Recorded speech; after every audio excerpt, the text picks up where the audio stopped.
Good morning, everybody. It's Carol Tinsley with Southern Home Sales Teams of Keller Williams, Middle Georgia.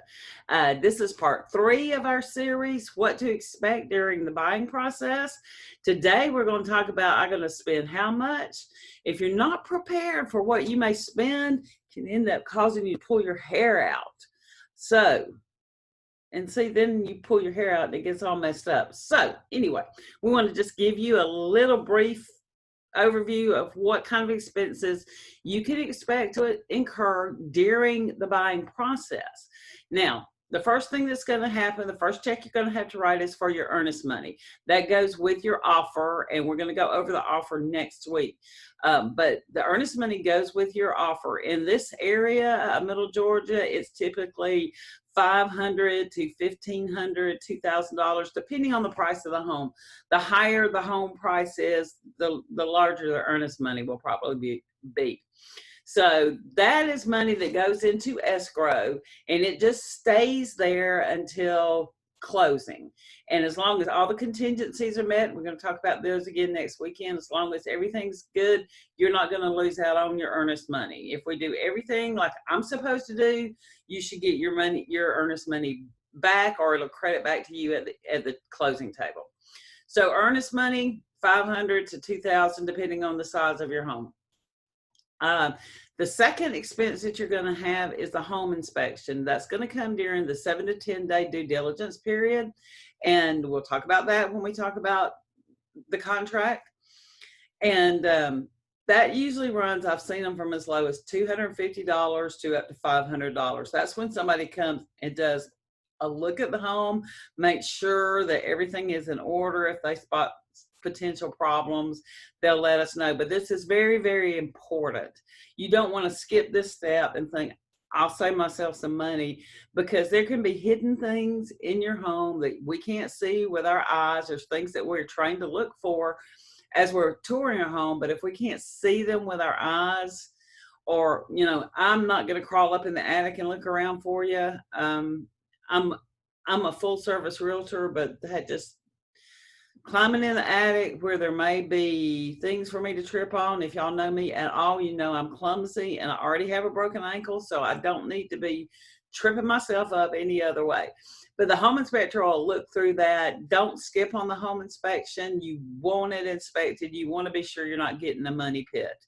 And if you don't know what that is, look up the movie with Tom Hanks and Shelley Long, and you'll know what a money pit is. But the home inspection. Other things that are going to come into play are closing costs. Closing costs typically in our area are about 3.5% of the purchase price of the home. Now, 6 months ago, we would negotiate the closing costs. Usually it was sellers paying half, buyers paying half, so everybody kind of came out even. In this market is tight, and I'm seeing it where they are going in, offers are getting accepted with no closing costs whatsoever. So as a buyer, if you want to get the home, you may want to not ask any closing costs from the seller.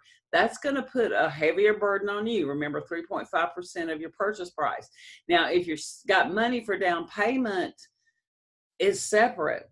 So you can't use your down payment money as your closing cost money, or you're going to have less down payment or whatever. So just know that those are two separate costs. They're two separate things, and it can get expensive. And there's a lot of things you won't have to pay like up at the minute, but there's going to be an appraisal fee from the lender, and the lender's going to have all these other charges. Closing costs generally include the attorney's fees, the title research, the prorated taxes, all that kind of stuff. You'll also probably have to set up your escrow account, which means you'll have to have at least 1 year's insurance at closing. You'll have to have stuff for taxes, all of that set up into the escrow account. And I'll talk about that on another video as well. But that's part of the loan process, the escrow thing. So keep in mind, you are on the hook. You're looking at earnest money cost. you are looking at a home inspection, don't skip the home inspection. I will tell you over and over again, do not. I cannot advise you to skip the home inspection. And if you do, I'm going to get it in writing that you chose to skip it, not that I told you to, because I'm not ever going to tell you that. And closing costs. So that's kind of the thing. And they can add up pretty hefty. If you're looking at closing costs and things like that, that can get upwards of $10,000. So just be aware, and also understand during the loan process, you just can't have money that just mysteriously appears in your accounts. Like, say your mom and dad want to help you get started and they're going to give you $5,000 towards the purchase of a home. Well, if that money goes into your account and the lenders see it, you got to be able to explain it, and you got to be sure that you could probably have to sign a paper that says this is a gift, it's not a loan, because as we talked last week, we don't want it to go to your loan debt, your debt income ratio. So just keep that in mind, those costs that you're going to have to spend. If you have any questions about those costs and you want to know any more about any of the processes, like I said, we're going to start next week on the contract and when we make an offer, what that looks like. And then we'll just kind of proceed from there. But that's the cost you can expect. So until I see you next week, have an excellent day and be excellent to each other. Bye-bye.